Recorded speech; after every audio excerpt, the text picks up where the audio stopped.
Welcome to the California Clays Podcast. I'm your host, Henning Matthew.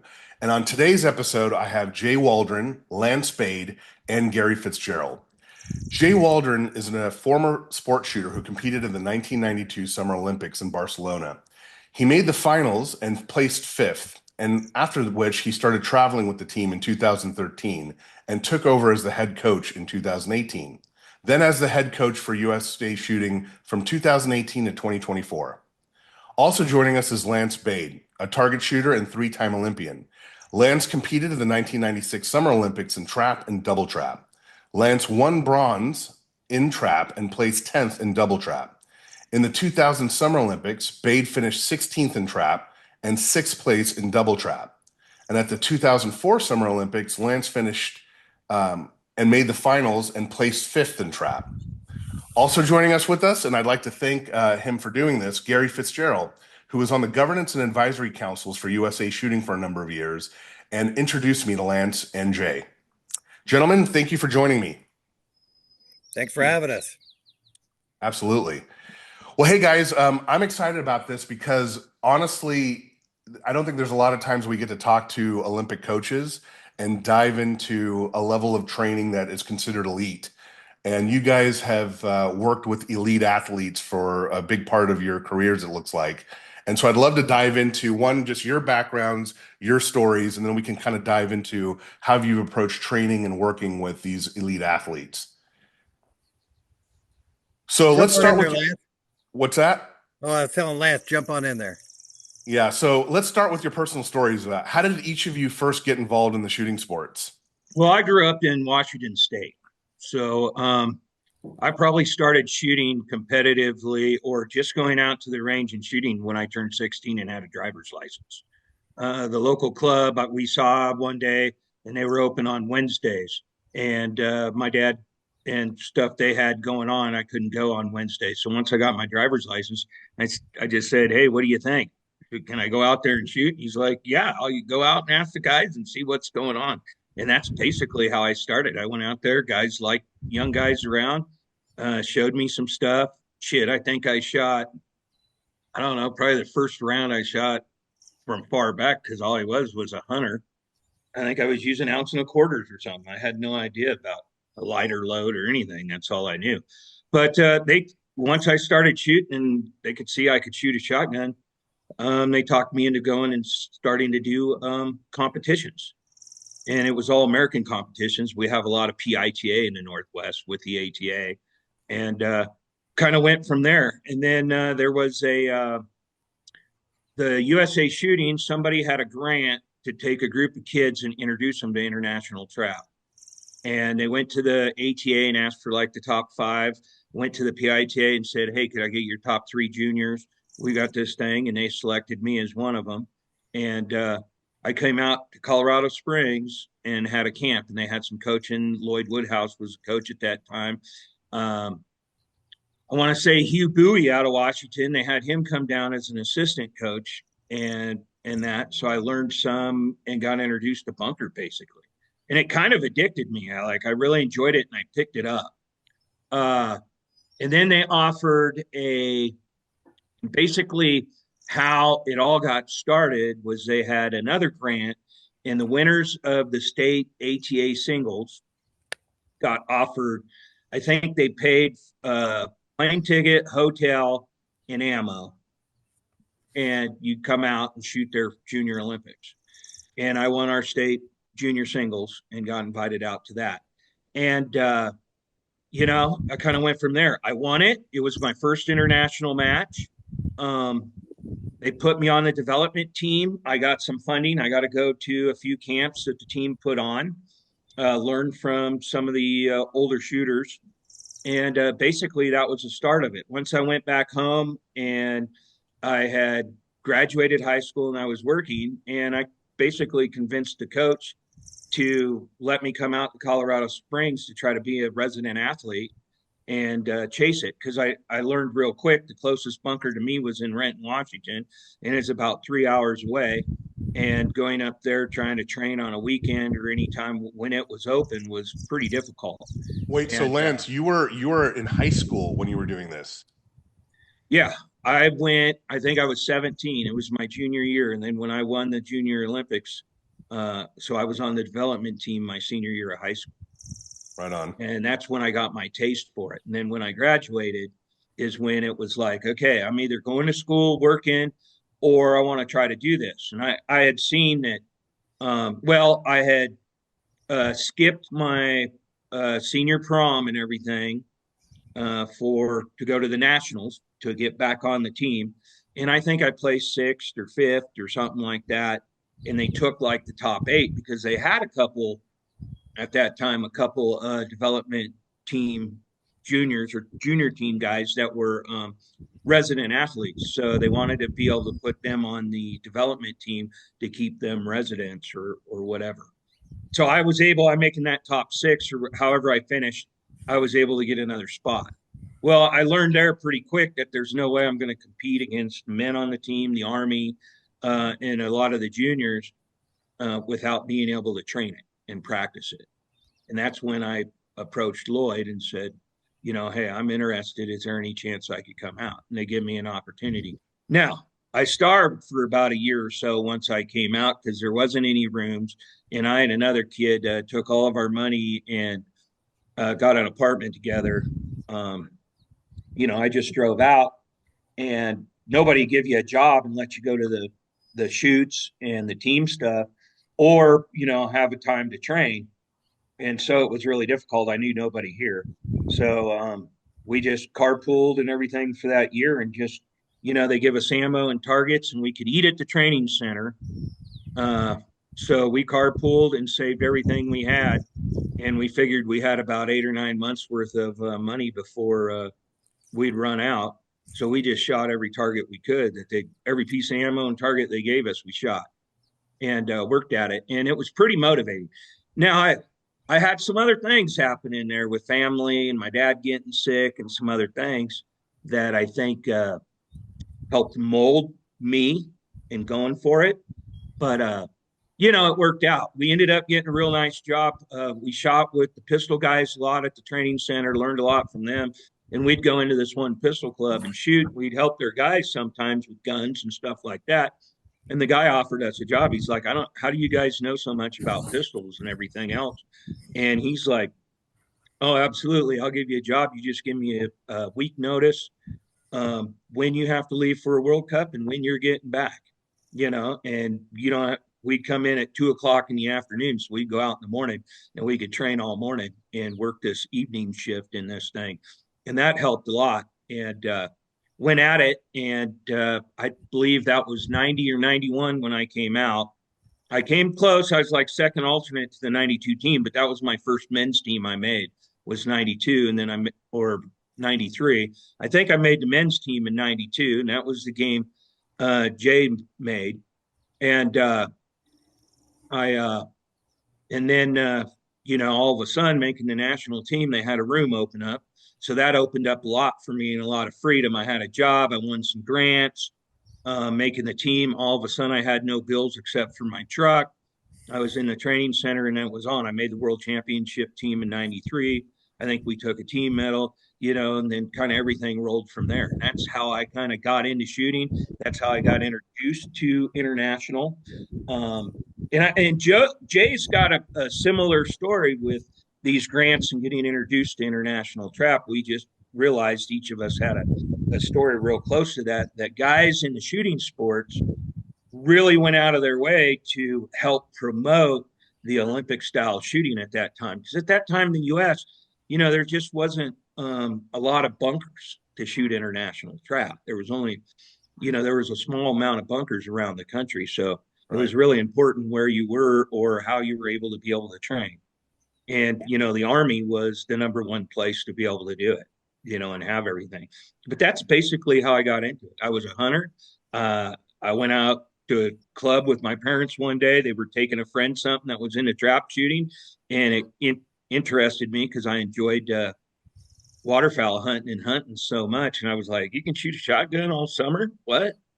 I'm up for that when there's no hunting season. And that's kind of how I started. And, I don't know. I think I just had a love for it. Yeah. I fell in love with it right away. Let me ask you this because I always find this part interesting about how folks go from just casually shooting it to being a competitor, and we'll go to Jade next. But when you were shooting trap, because you were obviously shooting trap for a period of time, right? Yeah, Before you transitioned into bunker, did you make it to absolutely. the back fence? Were you on the 27 and shooting it competitively there? I believe by the time I made the team, I'd already made my way to the 27. Yeah. Okay. I picked up trap really quick and really Right. enjoyed it. And I don't know if it was just from a few things when I was young and learned how to point, but I moved back pretty quick. And that's why the guys at the club, I must not have been too much of a little asshole when I was young or something, because these guys really supported me and really pushed to get me, um, going and trying the competitive stuff. Who And would you then say once at I that got into time was doing that, pivotal for you? Like, who are the guys that said, "Hey, Lance, you got talent. You need to do this." Who are the if you can recall or remember these you guys? know what? I can't recall all their names. Mo Yeah. Bragg was one of them. The guy that invented the soft touch. He was one that did a lot for me. I was shooting a Beretta 303 auto. He built a soft touch for it and helped me. I had a kid knock my gun with the pull cord off the rack and flatten my barrels, and they fixed my barrels, and I mean they shot great. And there was a number of guys, Marvin Sims. There's a bunch of guys out of Washington in that small club. They were just great. Randy, I can't remember Randy's last name, and they just pushed and they were like convinced my dad, you need to go to these shoots. You need to go to some shoots and let them get a taste of it. Yeah.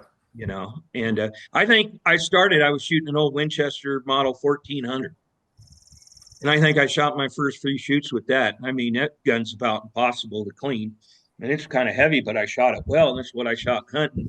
And then I moved into the Beretta, and Okay. then once I made the world teams and everything, um, I had pretty good success in '94. I've proven that I could get on the medal stand, and I made the well, I won my first World Cup as a man in LA, and and then I made World Cup final, and I won, and I'm still the only American to win World Cup final trap.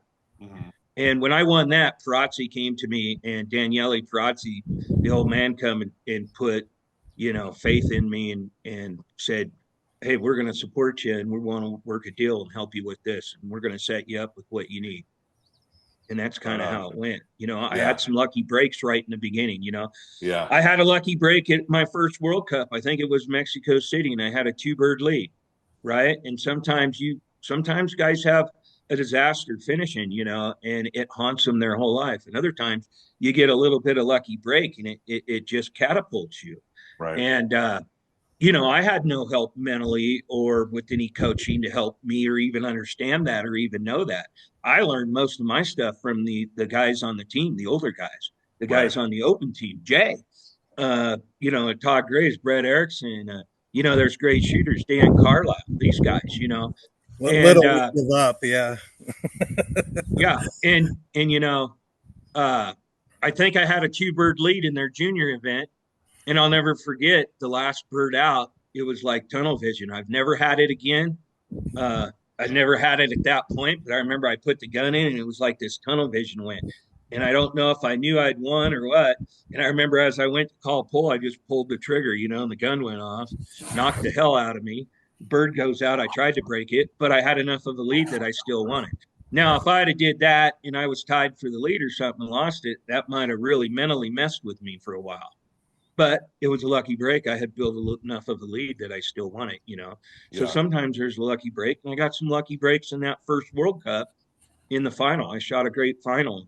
At that time, their finals were kind of BS a little bit, because if you and I were a bird apart, and I shot a 24 or 25 and you shot a 24, and we ended up tied after the final because I shot a higher final, I won.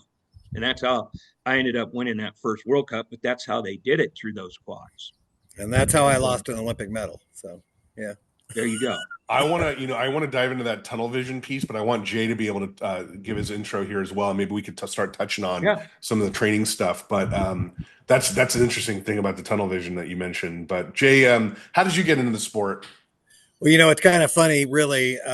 Just weekend before last, Lance and I were at the Halter Shooting Center, kind of getting some of our stuff figured out for the summer, and we got to talking, and quite frankly, our stories are very similar and run parallel. I grew up in Washington State, also shooting American trap, mostly the PITA circuit, that type of thing. But how I first got involved was, my father just being a good parent and taking me around and exposing me to different things to, see what might stick. We looked at some motocross and, all tennis and all these different sports, and kind of one of these things that, nothing really stuck. And he was calling on a plywood mill. He was a plywood resin salesman back then, and up in Port Angeles, Washington, and a little club that nobody knows of, Sunnydale Shooting Grounds, the home of champions. And just happened to be Matt Drike's father ran that club. Matt Drike, 84 Olympic gold medalist, probably hands down in his time, one of the best shooters of any discipline there was in the world. And one day my dad's like, hey, you want to go up and go and try this trap shooting thing? And I'm like, yeah, sure. So he dropped me off at Chuck's place there in Sequim, Washington. And Gary, you're going to love this. I had my very best 870. That's what I started with, of course. And, and it started this great love affair with me, with the sport.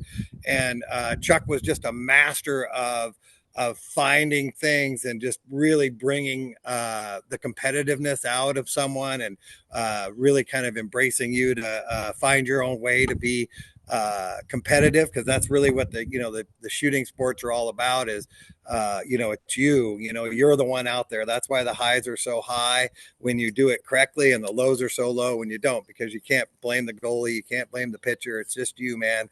And a lot of times there's no rock to hide under. So there's a type of personality that attracts to that.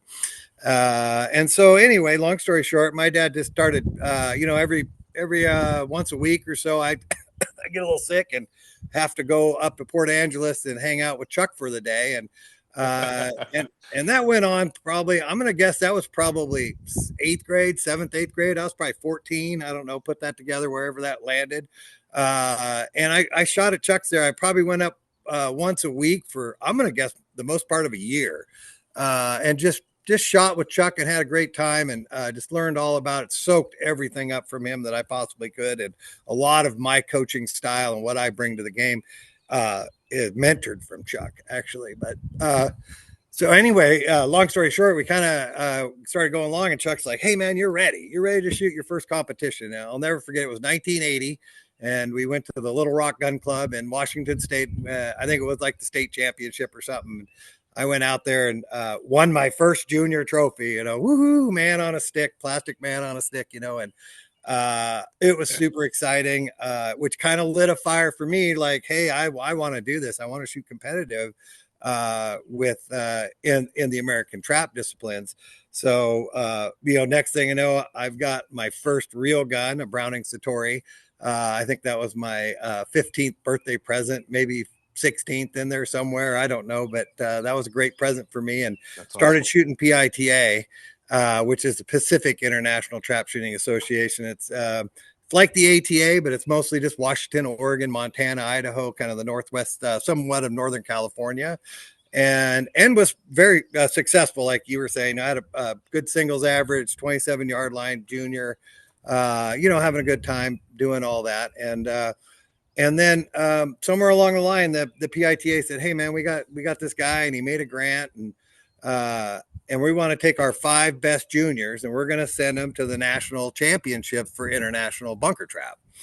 And everybody's kind of like, oh, okay, well, that's cool, whatever. And so they bought me a ticket and sent me to Fort Benning, Georgia, in 1983 national championships. Never forget it.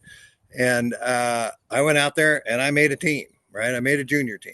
And right off the bat, shooting my Satori next to all the high dollar guns and whatnot, and just kind of a little, not really knowing anything better. And 3 weeks later, I found myself shooting a world championships in Edmonton, Alberta, Canada, and the pouring rain. Those people that were there will know it was horrid, but it was the best time of my life. It couldn't have been better. And it just set the hook on me for this is what I want to do. I never looked back of the end of any other discipline after that experience of that world championship team. And, Dan Carlisle, open team members, Dan Carlisle, Peter Piffett, Dane Johnson, some guys that were really competitive at the time and doing some great things. And as a junior, I was just like, wow, I just want to be these guys, and I just want to compete and represent my country. And that led me on a 9-year quest, basically, to chase my Olympic dream and my journey, I guess, which led me to Colorado Springs, much like Lance did. And I had much of the same experience Lance did out the OTC. I got out there and there was no jobs and there was no money and there wasn't a room for me, blah, blah, blah, all that stuff.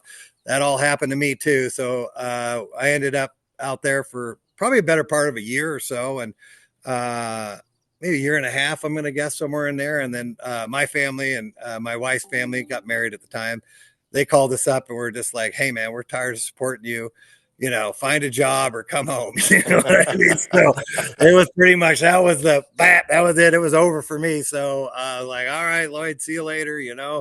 Nice knowing you, but I'm out of here. So I went back home and I just missed it was 88.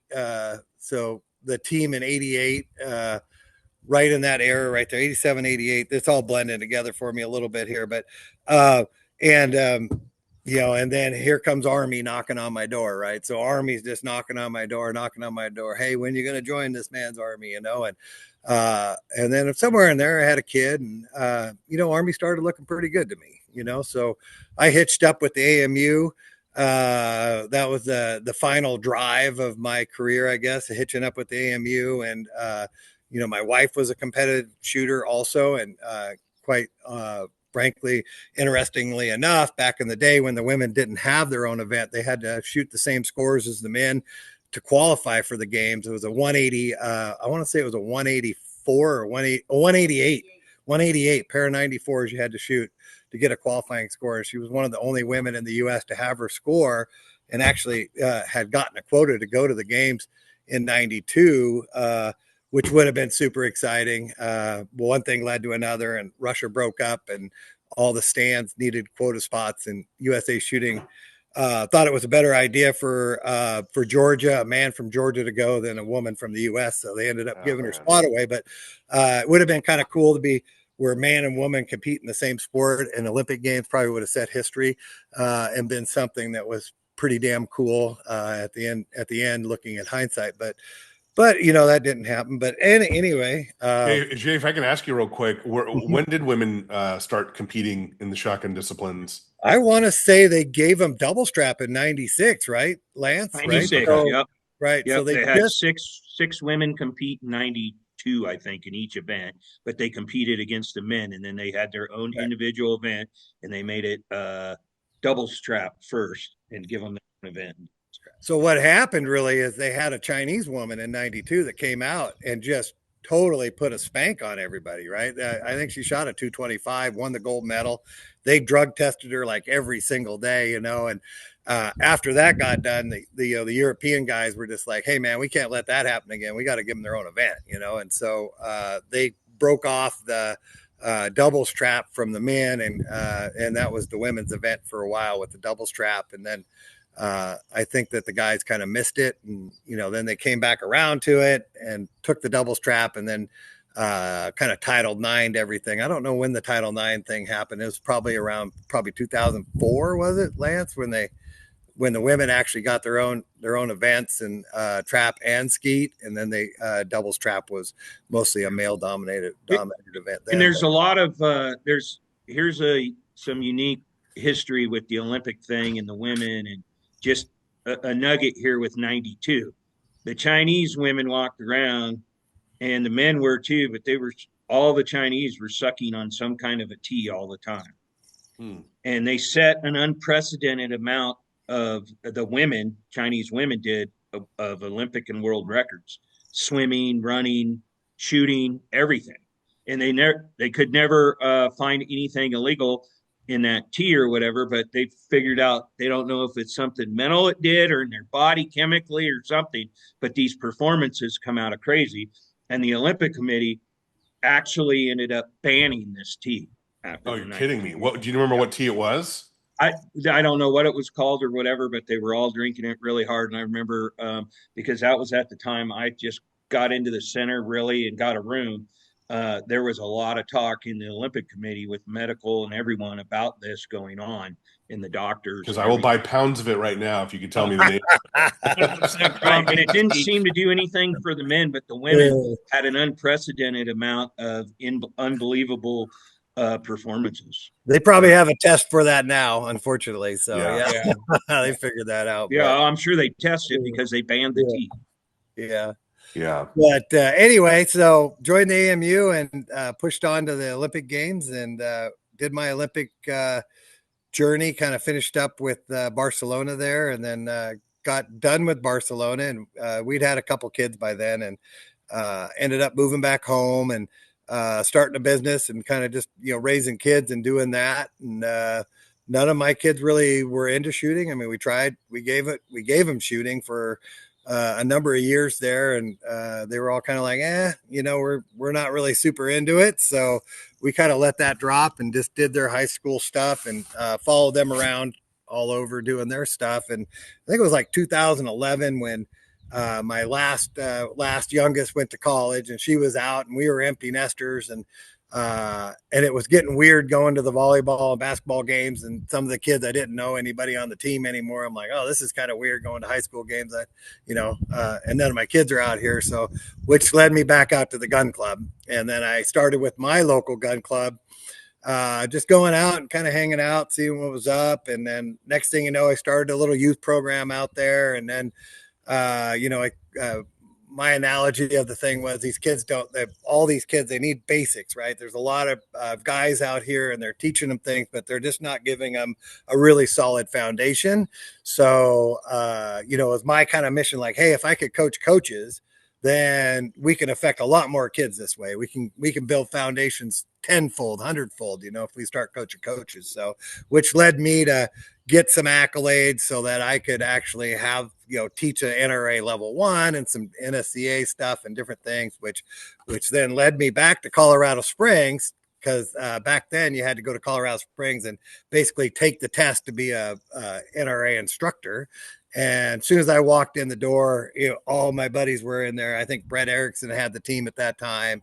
Todd was an assistant. Everybody that I hung with for all those years at AMU were all hanging around. They've been, hey man, where you been? And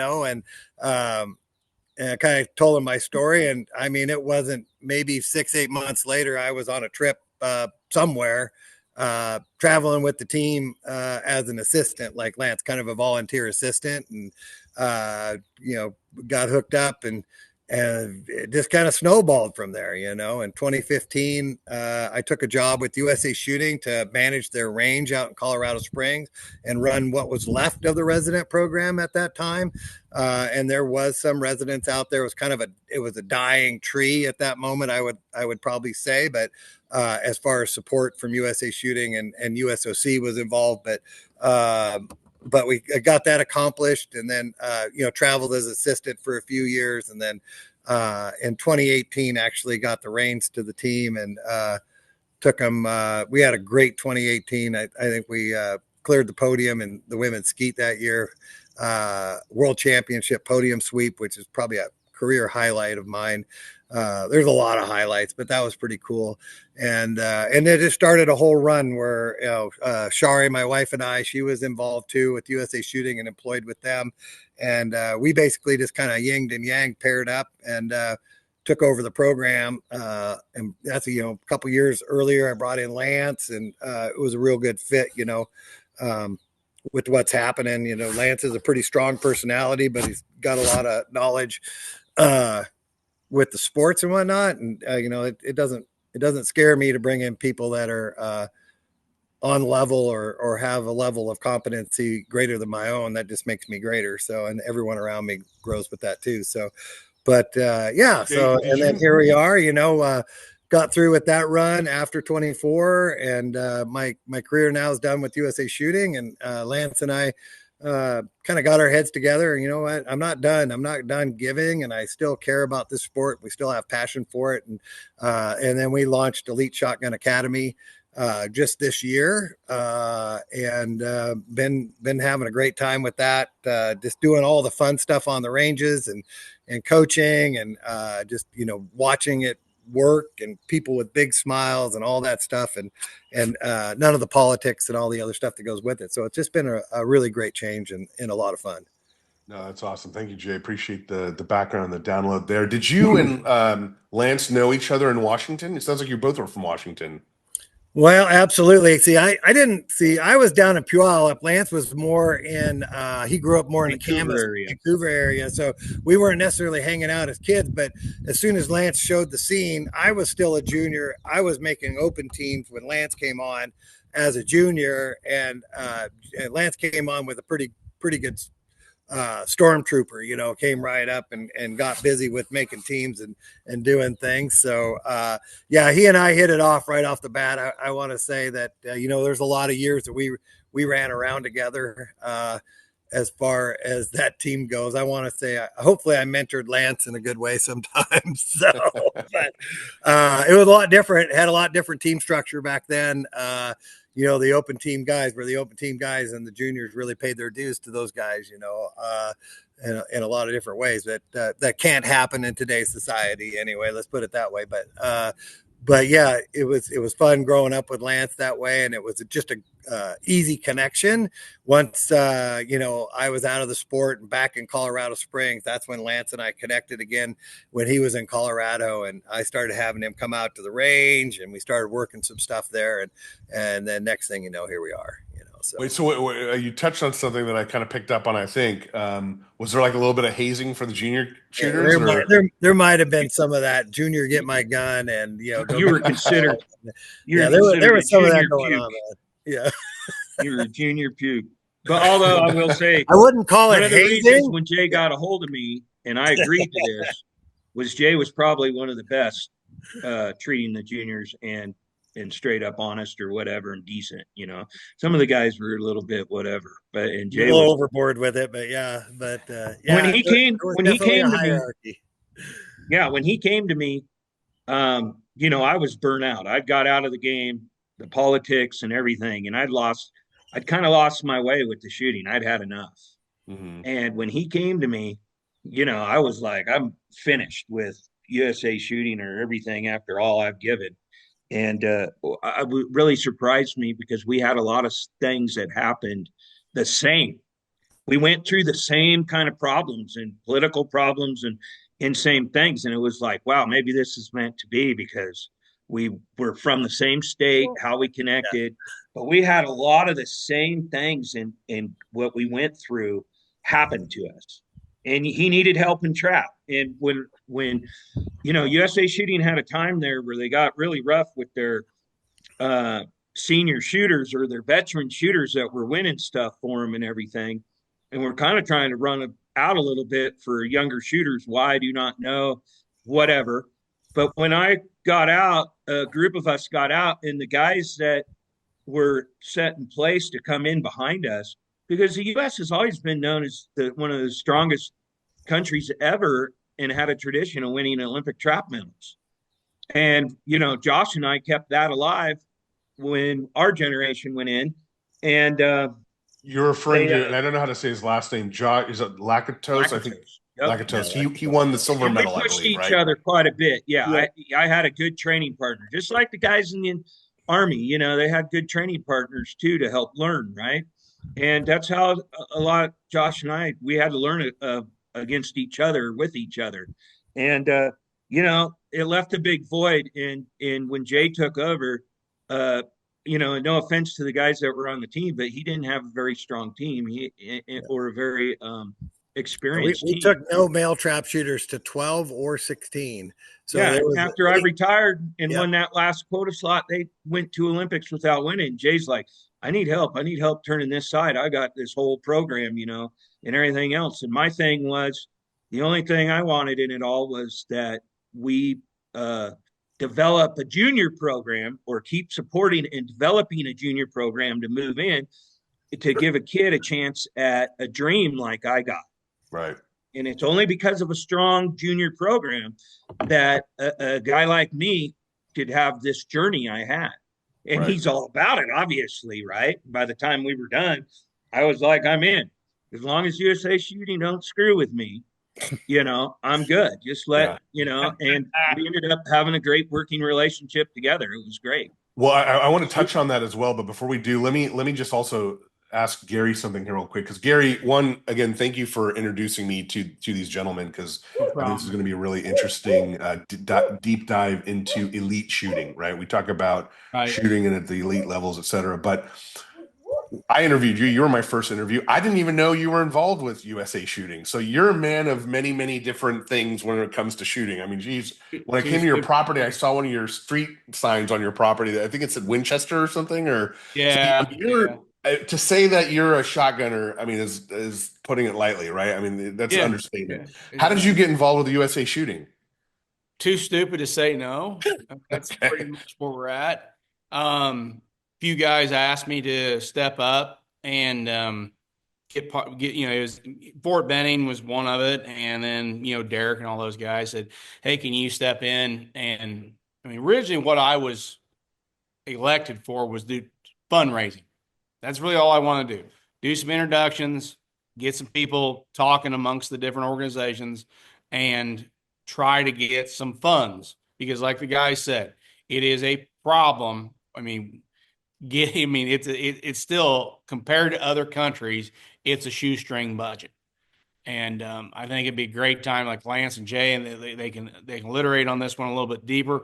But America's winning medals in our shooting sports, because of our ability, not because of our funding. And I Right. think pretty accurate what you guys say.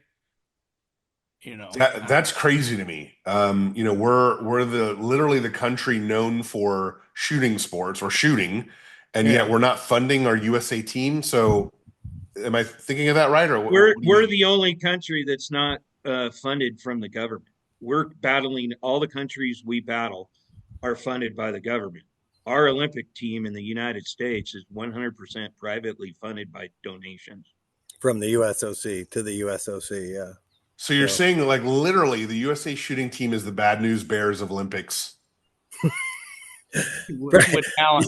I mean, Well, they that's had quite the talent too, right? analogy, They ended but up winning their game at the end, but Well, yeah, we're probably a little politically incorrect for some of the stations that want to cover the Olympics in the U.S. and everything else, right? Yeah, right. true. But I mean, the U.S. wins the most medals every year across the board as a country, and we're the only country that not funded with any government money. It's all private donations into each individual uh, uh, sport. organization and the USOC, or the NGB, the national governing body of each sport, USA Shooting, USA Archery, USA Track and Field, right? But Yeah. most of the big money gets funneled in through the USOC, and then depending on how your programs are doing and what, they're funding extra money to those programs, and some programs don't need much money because they bring in a lot of views and money on their own, like swimming, for example. Women, basketball, track, any of it Absolutely, yeah. is popular. I mean, and that's like I said, that's the big. And of course, when I got into it, the lack of knowledge across the board of what actually goes on with the USA shooting was people just had no clue. They thought it was funded. They thought it was, government funded. They think of Olympics as, you're a runner, you're a swimmer, whatever. You're funded. Well, no. I mean, for the reality of it is, and that's the reason that I was asked to come in to try to make some more introductions into the other disciplines, sporting clays, trap, skeet, so on and so forth, to try to get these guys some training money. And people were like, "What do you mean they're not?" And I was like, "Yeah, they're not funded the same way everybody else, every other country is. I mean, China and India is dumping millions of dollars in their small bore rifle and pistol programs. I mean, millions of dollars. I Right. had the figure given to me a while back, but these countries really give a shit on uh, a medal count is what it comes down to. They're not obviously second amendment. They don't have the Second Amendment in other countries, but they don't give a shit about guns. They care about gold, Winning. silver, bronze. Right. And that's Right. pretty much where we're Interesting. at. I mean, like I said, these guys are here. Anybody's interested in this program, this is the time to ask them questions, Henning, because these guys, we all think about shooting, but we don't The average shooter that's shooting, sporting clays, trap, or skeet has no idea what's involved with either making a team or even, like I said, what we're talking about right now, how it's funded. Right. Right. And unfortunately, Gary, it holds true. We have several shooters that are shooting in medal positions right now, and down at World Cup Peru, and just got done with World Cup Argentina, that are paying their own way to compete and represent the USA. Now, many of these guys are Army AMU shooters, and thankfully AMU did get some extra funding to help manage that, but that just means that there's something that they're giving up down the road, where they're not going to be funded a training trip for the other guys or something like that. So it really is amazing when you look at that and you think, wow, these guys have got $5,000-6,000 if they wanted to go down there on their own to shoot these events just to get the experience. And right now, sadly as it is, to compete to win, because the medal spots, there's only 2 of the 3 medal spots on these first 2 World Cups that are even funded. So it's pretty crazy. So can I ask a question about that? So that doesn't make any sense to me at all, that it's not funded. Can we just clarify maybe? Is there no funding and everyone's on their own and you have to make it based on talent? Or is there some funding, but it's very, very limited funding and only a few people get it based on qualifications and eliminations, et cetera? Correct. And that's changing now. So basically when I had the team and I was head of the team, they would, hey coach, here's your budget. You have X amount of dollars. Go. We need you to win 3 Olympic medals, and we're going to give you X amount this year to get that done, working towards the end of the quad. And then as the coach, you'd sit down and say, okay, this is an important match. I can afford to take this many people. This is and I'd kind of plan that year along with my team, or the people that looked like they were going to make the team. So we were having a collaborative effort on trying to find calendar matches, all these different things that come into play, and then to get the experience that we need, so that when we get to the Olympic Games, one, that we have a field of competitors that are ready to compete, because one, you don't know who's going to make it, because we go back through a whole process of selection to make this Olympic team. So it could be one of 7, 8, 10, 15 people, that make this team. So you got to kind of spread the love there for the first few years. And as it's kind of getting closer, you see the front runners, and then you kind of focus down on your people.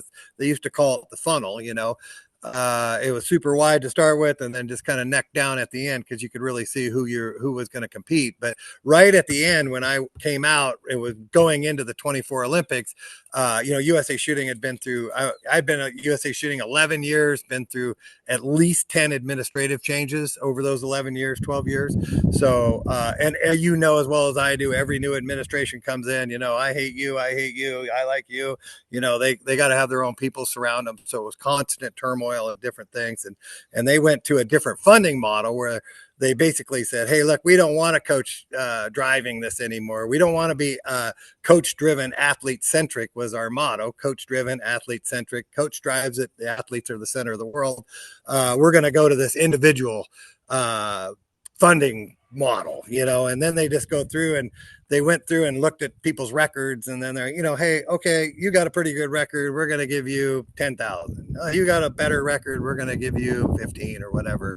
And then they just pulled all the funding for any of the events, the world events. And so you were either on the list with funding, and you got to spend your dollars on certain things. They had a little list you could spend your dollars on, or you wrote a check. And which is super unfortunate, because, this sport is so expensive anyway.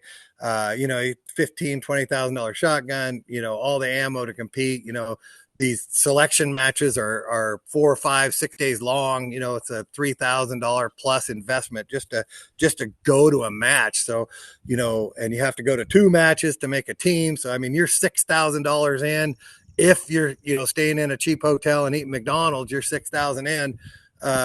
Just to try to make a team, and then once you make a team, to have someone come up to you and say, hey man, you made a team, now write me a check for $5,000 if you want to go to Baku, it's kind of hard. And I'm really kind of scared about what it's going to do to our base right now. We have a really good shooting base with the internationals. It's still a very small base compared to the other disciplines and the sporting clays and the, American trap and different things. But it's a very committed base of, probably about 300 to 400 shooters that are putting it all out there for it. And but a lot of them, are getting it done with on a shoestring to get there, and they just don't have the extra $5 or $6 to write that check, to make that travel. And then it just goes to the next guy. Hey, you got a check. Hey, you got a check. Hey, you got a check. Hey, you got a check. And then pretty soon, you're finding people that can pay them, not necessarily the best shooters out there, which is,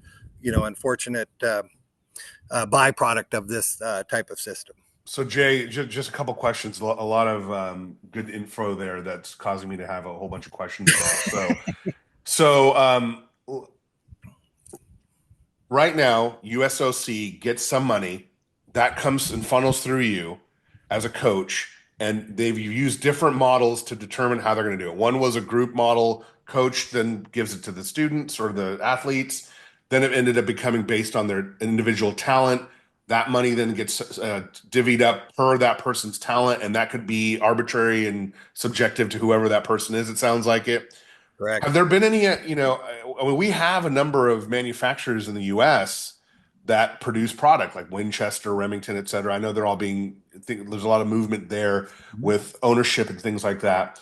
But have these companies not supported, with ammo or donated or done any of that kind of stuff? Or has that not been a thing? Or it most certainly has been a thing, and unfortunately, I think there's a shift because there wasn't that mindset to manage that and take care of the sponsors to a level that they needed to be taken care of and felt the love, so I think that model where the sponsors were coming to the organization saying, look, we're going to give you money and you divvy it up how you like to, those sponsors are now going right to the shooters and saying, look, I want to make you on my pro staff. I want to sponsor you with ammo. I want to give you a shotgun, and right. They're taking that away. Basically, it's coming away from the organization as a whole and shifting more towards the athlete like that, just from the history of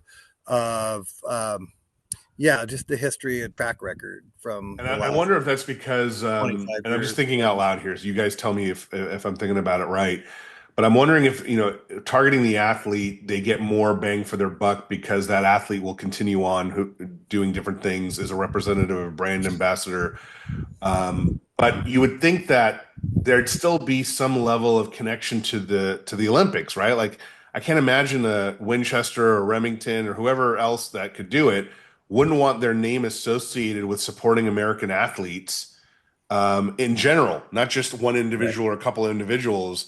And then also just supporting the efforts of the USA shooting team. Because I feel like, forgive me if I'm saying this wrong, but it feels like that'd just be the patriotic thing to do too, right? I mean, we're on a world stage here, not a local or national stage. So why do you think that that's not the case? Well, I can tell you one thing, and I can only speak numbers for that. But when I first came to USA Shooting in 2015, there were 17, I believe 18 employees. We had a full marketing team. We had a full team that, did our articles and social media. We had a full staff of coaches. We had a high performance director. We had all these things happening. Everybody had their little area. We had a youth development guy. We had it all, and I want to say, I haven't counted the employees lately, but I'm going to guess USA Shooting's down to 4 or 5 employees now. So there's a lot of hats being worn by a lot of different people. And it's just going to, spread pretty thin to be able to facilitate those types of relationships. Got it. So it sounds like there's not a lot of continuity since the Olympics are only so often. The sponsors may not see the benefit in doing that because they only get their advertising marketing budgets, not aligned with what the time frame is for competition. So I can kind of see that from a corporate mentality that that might not be the thing. If they invest in the athlete, they get them in all disciplines. If that athlete's shooting sporting clays or ZZ Bird or American Trap or police or whatever other disciplines out there. There's so many other disciplines out there, not just ours. And many of our top shooters, AMU Army guys kind of are hamstrung with that because they're just really kind of not allowed to, because, hey, this is your focus, but everyone else is shooting all these other games, and out there competing. So it is more bang for your buck, so to speak, for the corporations to come right to that individual. And then I get represented in all these different arenas too. Yeah, I mean, I would think, I mean, like just using Derek as an example, obviously, started off in sporting and been a sporting guy, and everyone's been following him in that world. But then when he went to the Olympics, I mean, his exposure got immense, right? I mean, he's now on a world stage in a different level. And I mean, from an advertising marketing standpoint, I mean, he's perfect for that, right? Because he can cover different disciplines. He shoots different disciplines. Ammo manufacturers. I know he's with Federal. I just feel like there's a lot of opportunity there that's maybe missed, and it sounds like it's more of a relationship marketing management, issue than it is anything else, right? Well, and You're all shaking became a your heads, but double-edged, I'm assuming that's yeah. what it is. Yeah, and it became a double-edged sword for him a little bit, I think, because it was like, oh, this is going to be great. We're not going to have this whole marketing team to put together all these sponsorship deals, and these guys are going direct to the athletes. Well, and what happened then? You get another ammo representative comes in and says, "Hey, man, I want to sponsor ammo, man. I want to give you some ammo," and you're like, "Oh, okay." But he's not going to shoot it, she's not going to shoot it, they're not going to shoot it, they're not going to shoot it, because they already have their own sponsors. What I'm saying? So that lost a lot of vying power for USA Shooting also on that front of saying, oh, okay, yeah, well, give us some ammo, we'll give it to our juniors, because most of our top shooters now have already have found their own sponsor so they can survive, and so you can't have a guy shooting Winchester that's sponsored by Federal. So Right. Interesting. I mean, when I came into all the bullshit, the AC and all that, we'd have these meetings kind of like what we're talking about now. And I always put it to them like this: when you guys have worked very, very hard, and I want these guys to explain some more details of what it involved. But so you guys have worked very hard to make yourselves the pinnacle of shooting, right? But I said, no one has a fucking clue what's involved making a team, so on and so forth. I said, you guys got to get out there and you got to, kiss some hands and shake some babies, because nobody knows anything about you guys. I mean, period. I mean, it's as much as we like to shoot, and obviously these guys know a hell of a lot more than I do about it, but as much as we like to shoot in this country, international discipline is such a small. But you go to any place and like you said, Baku, the Europeans and the Middle Eastern guys lose their mind over shooting bunker, and that's the issue. But I think it'd be a great time, before we get too far into it, Lance and Jay can explain to everybody that's listening what's involved with making the team. And I'm not talking about the work and shit like that. I'm talking to, just because you have a country and you're entering an event doesn't mean you have the right to go to the Olympics. I mean, I'm talking quota spots. Most people have no idea what a quota spot is, how it's won. What do you mean? We have, this event is, fielded at this Olympics. You ain't going just because you're from that country. So guys, go ahead. Be a good time. Hate to hijack you there, Henning, but No. Please do. This is a question that I had, and honestly, I don't think to your point, anyone understands. So please. Okay, well, I'll jump right in there because I lived this for a long time. So basically, every quad, and this quad's no different than last quad, the ISSF, International Shooting Sports Federation, which is the international federation for Olympic-style shooting in the world, comes up with a quota distribution document, right? So what that means is basically there's 340 quotas. Think of a quota as the bed space at the Olympics, right? So for all of shooting sports, there's 340 beds. That's rifle, pistol, shotgun, all the stuff together. So they go through, and like about 2 years out, so this will happen this year at the 26th World Championships, they will have a document that says, hey, you can go to these places and you can win these quotas, and they're divvied up like this. And, typically like men's trap, they got 30, I want to say 30 or 33, something like that. Cause we had some mixed team quotas mixed in there, whatever. So that's it. That's all men's trap. They get 30 beds at the Olympics, and that's for the whole world. Right. And so the whole world goes to these matches and they compete to win these quotas places, these bed spots at the Olympics, if you want to think about it that way. And so throughout that 2-year period, you have to earn that, right? So and where the United States is totally different than most every other country in the world is that we have a big enough base of shooters that we once you win a quota, let's back this train up a little bit. Say I go to whatever shoot, the World Championships, and I win an Olympic quota. Just because I win an Olympic quota doesn't mean it's mine to go to the Olympics with. Right. That quota then belongs to the governing body that won it. Right. So if I won it, of course, it would belong to USA Shooting. Right. If I was an Italian, it would go to FITAV, the Italian organization that manages the international shooting sports. So, and Jay, then just real quick about that, though. Sorry to interrupt, but no, go ahead. If that's the case, though, for you, for example, being the head coach of this, right? If the person that won it, let's just use Derek as an example here.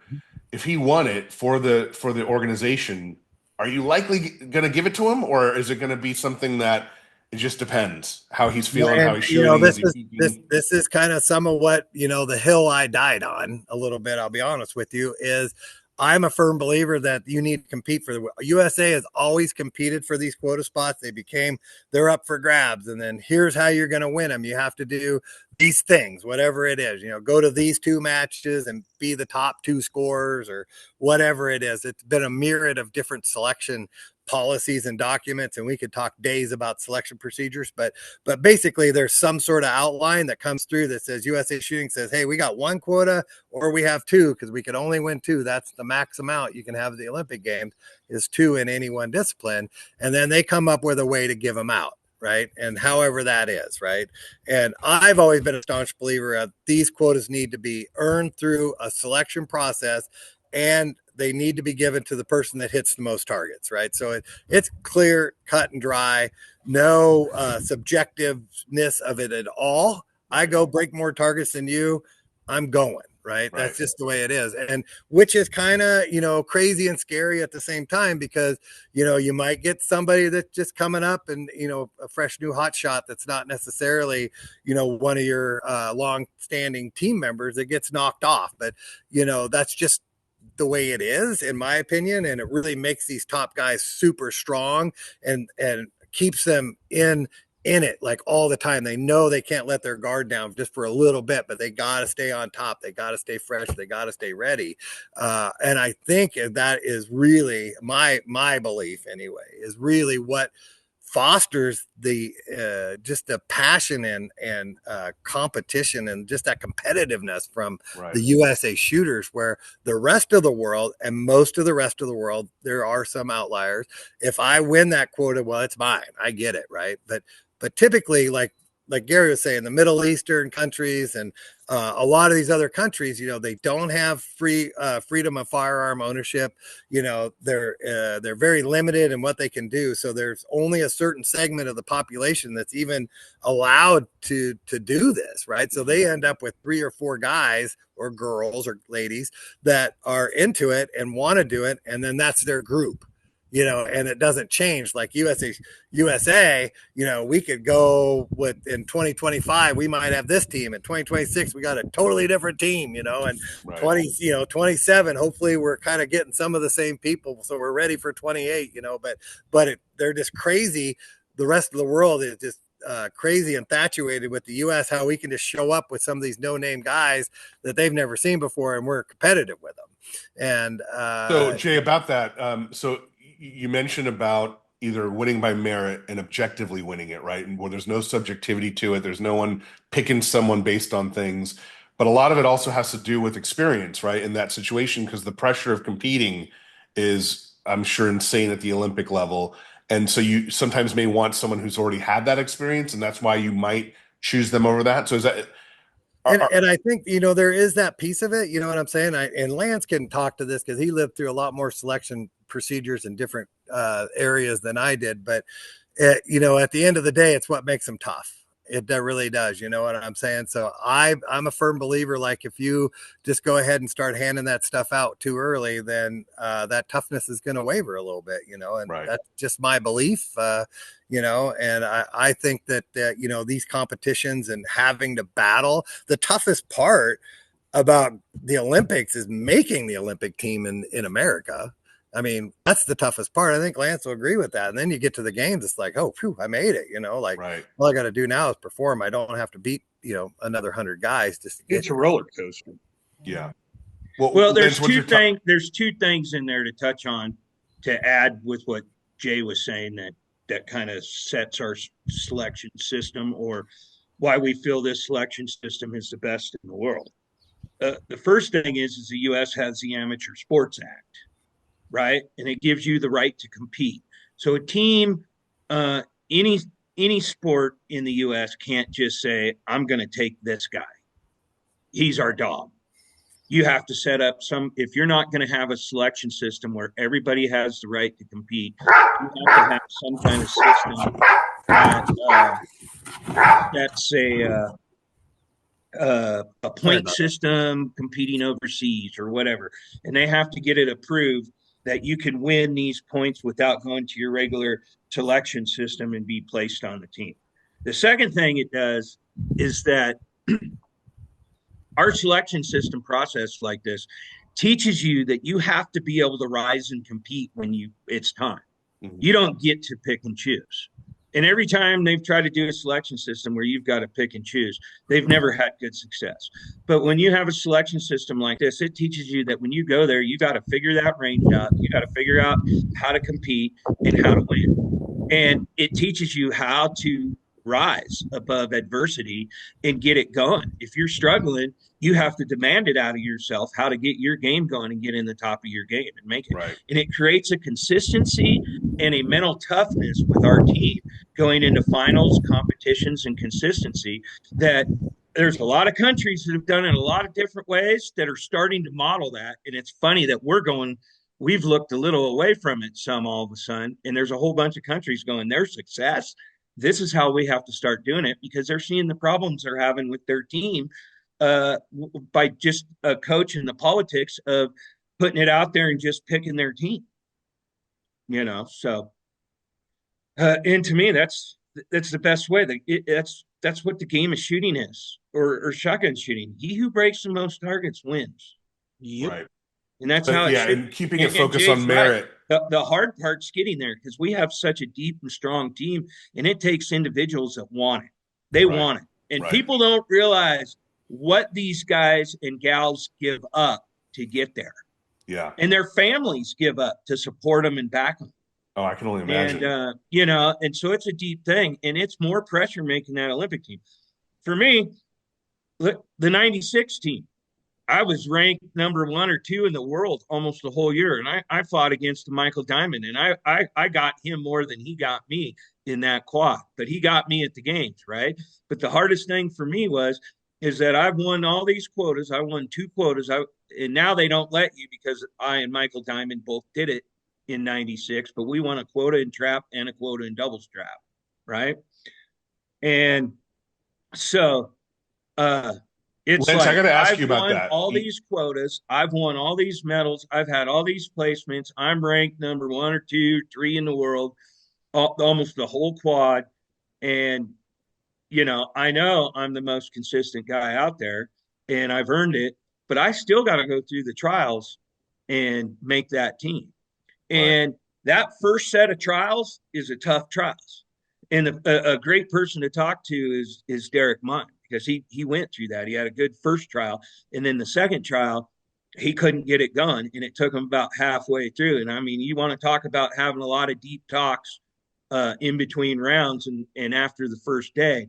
But when it clicked and he got it and he was able to get over that mental piece, boom, he was done. And it was the same for me. It was difficult because I was favored, and I went in there and I didn't have the best first selection match. Wow. You know, and I had to fight, and then I fought and I figured it out.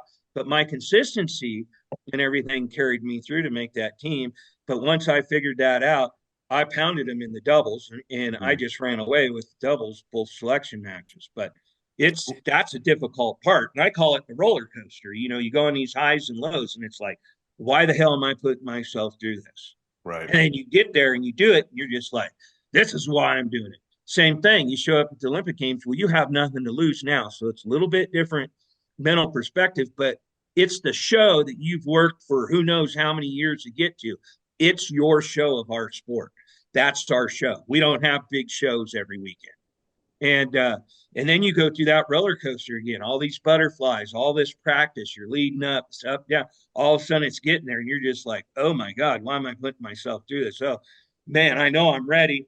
And then you walk out there and you see this crowd, and then you're like, oh, this is why I did it. This is awesome. I'm representing the best country in the world, the greatest country. And then you go out on that line, and it's all like, oh my God, what am I putting myself through? Here we go. And then you get into your game, and you get into your mental game, and everything you've been doing and working on, and here it comes.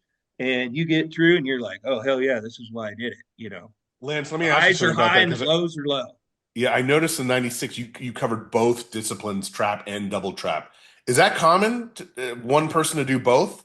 There's a few guys that do it, that have done it, but not anymore. They changed the game quite a bit, but there was only a few of us that were able to make a few games, like Michael Diamond, um, I mean, that seems crazy to me, right? I there mean, wasn't a so lot of guys that made two. Not very many people did it. I'm pretty proud of that fact. And that's yeah, why I didn't compete in both in 2004, because after the 2000 games, I was at a point where the work to do two events like that and be at that level was just immense. And I felt it was one was taken away from the other Right. game. and that was going to be my next question. When they And first that's when I started doubles said trap too. after I Yeah. had one false pass, I missed like three birds in one pass, and it took me from second to 16th, and then I was only able to hold my spot at 16th the whole way through. And then I didn't give the effort in the doubles. I always had to put more in the trap. And then boom, I get into doubles and I shoot pretty good, but it wasn't quite enough to be in that top medal area position, but I was in the top of the match. And I think I had to break a 12 pair in a row or something like that in a sudden death to get into that sixth spot in the final. And I end up sixth. And I was just like, it's too much. I can't do it all. I'm going to key on trap. And it was a good call because I set myself up for the 2004 games. I just stubbed my toe, 22nd bird in the final, and it dropped me from silver to fifth, just like that. And that's how nasty our game is at that level. Right, right. I mean, that's got to be insane to be able to focus on two different disciplines. I'm sure you have different routines for each one. It's putting yourself at that high stress level, high competition pressure, both times in the same year. I mean, that must have been insane for you. Oh yeah, and I learned from it. I had when I took my medal, and we had this huge shoot off in '96 for the bronze and silver, and it was a hell of a show, and nobody will ever repeat it. And then you extend so much energy that in a day I had a day to recover, then a day to go, and it was really hard coming back. I felt like I did good with a top 10 finish, but it was extremely difficult. So I was a little more prepared for that in Sydney. But then I had a little more of a stumble and trap, and so I didn't quite have that as big of emotional high and everything, give it my all or everything out of me, because I didn't have anything extra there, and I was able to recover a little bit better. And they had a little more time between the two events too at those games, so I did all right. But after that, I knew there was no way I could keep it up. And they started making some different changes in doubles trap to where you had to really do a little more extra work at it and discipline with it, to be able to change back and forth. So I probably had to put even more time into doubles trap. And at this point, I wasn't willing. I wanted to put it all into trap. In a trap. The trap game was my true love. Did Josh also shoot both disciplines that year? No. He was only focused on double trap. Yeah, he made one doubles trap team and won the world championships, and then he was never able to make another team. Yeah. And that's interesting that you say that too. So I feel like that happens a lot with Olympians, right? I mean, like you may have the people that are there all the time because of their country, and there's only a few people competing and doing that. But then in the US, you just see new names a lot. Derek's been consistent the last couple of Olympics. I think he's going to be shooting for this one as well coming up in LA. Is that just by nature of the selection and the elimination process, which again is insane to me that just even to get to the Olympics, just to even get to the finals is an accomplishment in itself, I but it think doesn't it's a get focused on. process. I think it's a process of all the hard work it takes. Yeah. You get their life is this. You have to give your life to this. Like you're 100% in. And if you want it, it's addictive and you're giving it 100%. And there's a burnout there, right? Yeah. But the other side of that is that we have very deep foundation of shooters. We got depth and we have good depth and we have shooters that learn and they're learning from each other and moving up. And that was one of the reasons Jay and I got in and started doing all this is to give what we didn't feel we had, that if we'd had more, how much faster we could have did some things as a shooter. But we have such good depth in this team and such a strong team that if you're not on top, you're going to get knocked off. If you stubbing your toes one too many times, you're going to get knocked off. And that's one of the things that make the U.S. great is it's that competitive side of it.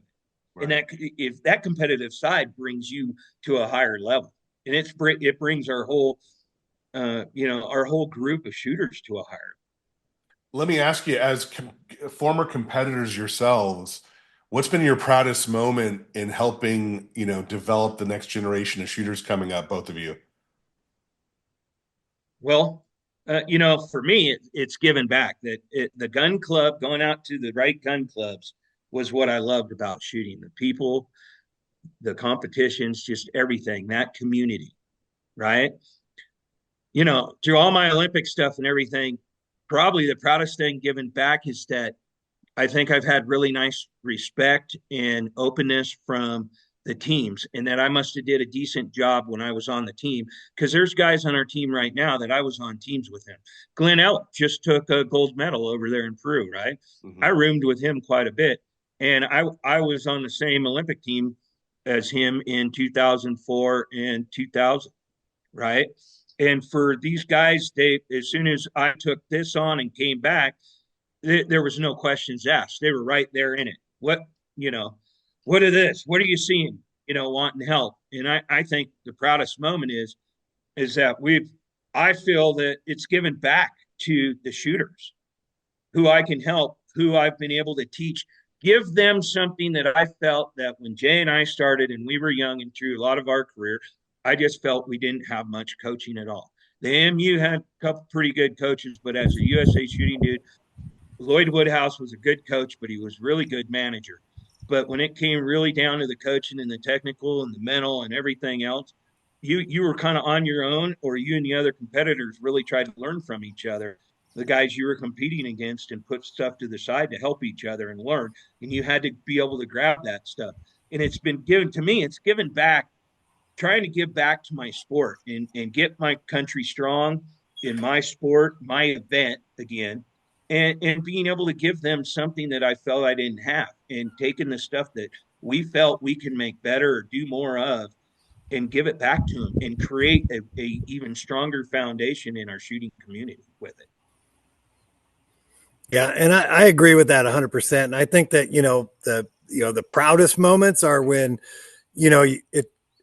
these are relationships that are fostered over years. We're in these relationships 7-8 years with some of these athletes, and you really get to learn about them and what makes them tick and all these different things. And when you start to get that knowledge and you start to get that trust, that's when it's really super cool and exciting from the coaching aspect for me, is where you can just start driving some changes and be there, support when they need it. And, I look at it kind of like, these elite shooters are, at a bowling alley that have bumpers on, and our job as coaches is just to keep the bumpers up and keep them in the middle of the lane. You know what I'm saying? We're just bumping them back.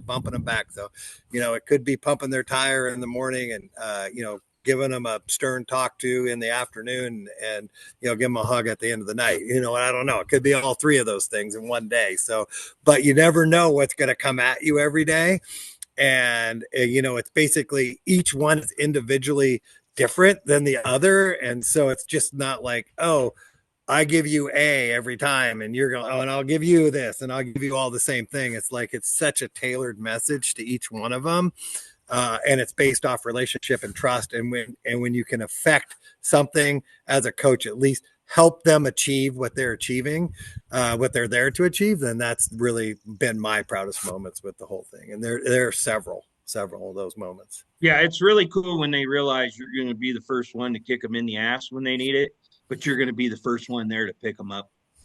And when they realize that, that's when the relationship goes completely full. When they know, oh, he's got me no matter what, and it's pretty satisfying. Talk about that a little bit. Like what's like the training cycle for an elite athlete like this, right? Because you're not coaching and training junior people. You're coaching and training people that have thought about this. They know what they're doing. They're already coming to you with some level of extreme talent. What's that training cycle look like for you guys when you're coaching and developing them, or when they come to you finally? Well, and like I say, it's a relationship, and it starts and it builds itself. But, that cycle, typically an Olympian cycle is a good 3-year cycle. If they're in the sport and doing what they're doing, they have to have a year or something. They have to have some time off, or they'll hit the burnout like we talked about before. So you're basically, just helping really just kind of manage their expectations a little bit, and trying to find little nudges that you could do to help them over humps, when they're getting a little frustrated at training, and be able to, get them through that piece. It's kind of, it's an evolving deal. It's so funny because it's I look at it like a live organism, and it's just nothing ever consistent with it, but there's a lot of consistent things that happen, but not necessarily at the same time with everyone. But they all seem to go through the same pattern. You know what I mean? And you as a coach are, like I say, you're their biggest cheerleader. You got to be a little bit of their adversary. You got to challenge them. You got to push them, but not push them too hard. You got to be hard on them when they need to be hard on, and be there through all those different emotion cycles. And once that relationship's built, then you kind of really get in there. I think it's tough. People think, oh, a coach, there goes my dog running off. But, just, I'm going to tell you this and I'm going to tell you that. And then you're going to just go out there and execute these really cool things that I'm telling you to do. But those things don't happen without that trust relationship that's born over a long period of time with several of these athletes. And, that to me was the exciting piece of the whole thing. And then, I think the other thing that Lance and I really did well when we were coaching, and a lot of times, we would only see him here and there and talk to him on the phone. It's not necessarily like we're in a centralized camp training situation where we're training for months on end with a group of shooters, so it's really just a touch here, a touch there, a match here, a little bit there, some training over here. And like I say, just kind of keeping them between the rails and going. But yeah, just a lot of different things, but mostly at that level, you're getting in their head a little bit and give them a challenge when they need it, and keeping them on the right course. So, but what we did really well as the coaches of the team is we allowed shooters to feel like it's okay to fail as long as they're given 110%. And I think that's an environment that's hard to build a culture or environment, if you want to say it, but everyone's comfortable in their own skin, basically, and they know if they're out there giving it all and they're putting it all out there on the line, they're not going to get flack from Lance or I. They're going to get praise and kudos, even if they fell short of their goals, because we can see what they're out there doing, and then we're going to help them get better with whatever deems necessary at that point to kind of get over that hump. And I think the next best thing that Lance and I are especially with international trap, is you have to be able to come into a range and diagnose that range and break it down, and then articulate that to the athlete so that they understand it in their own language, because they all have their own language that they talk, so that they can understand what changes they may or may not need to make for this particular range to be successful. And you know, a lot of shooters think, oh man, I look here, I hold here, I do this all the time, I need to do this all the time, but that doesn't work. You go to Peru and you've got, you know, an asphalt or astroturf to 80 meters with a 80-meter high berm in the back. You know, it's not something we normally see. It presents a quite the different visual challenge for a lot of shooters, and you have to be ready to help diagnose that and find a way around that so they can find the tools that they need to diagnose that range and come in and be successful on that range with a very, very, very minimal amount of training. You know, we're talking, you know, 4, 5, 6 rounds of training to master the range and then go out and compete. So, No, that's interesting, Jay. The fact that you said allowing people to fail and getting an environment of that, this is going to sound cheesy, but I just want you, I want to say this. There's I've done improv, if you're familiar with improvisational theater. And a big thing about improv is allowing yourself to fail, because if you can't feel like comfortable in your own skin to be able to perform and make things up on the spot, you're never going to reach your full potential. And I feel that that translates to sports as well. So it's really interesting to hear you say that you've created an environment where it's okay to fail. I noticed something, and I'm reading into this, but now that I have you here, I want to ask you about this. And I'm going to get specific. When Derek finished fifth in this just last Olympics, I kind of noticed an interaction between you two, but you were also kind of uplifting him. It felt like it from what I could see on TV, and you didn't really talk to him too much, but you said something to him, and then you kind of let him have his own space. What was like? What was your approach there? Like when you realized that he's fifth, he obviously wanted to get a medal, but you got to go talk to him now. What are you telling him? Hey, folks, I broke up the podcast into two, potentially three parts. You'll see in the second half that this is continuing on and we're talking about a lot of good information. So I didn't want to put it all into one. So check out part two. There's possibly going to be a part three. And thank you for watching.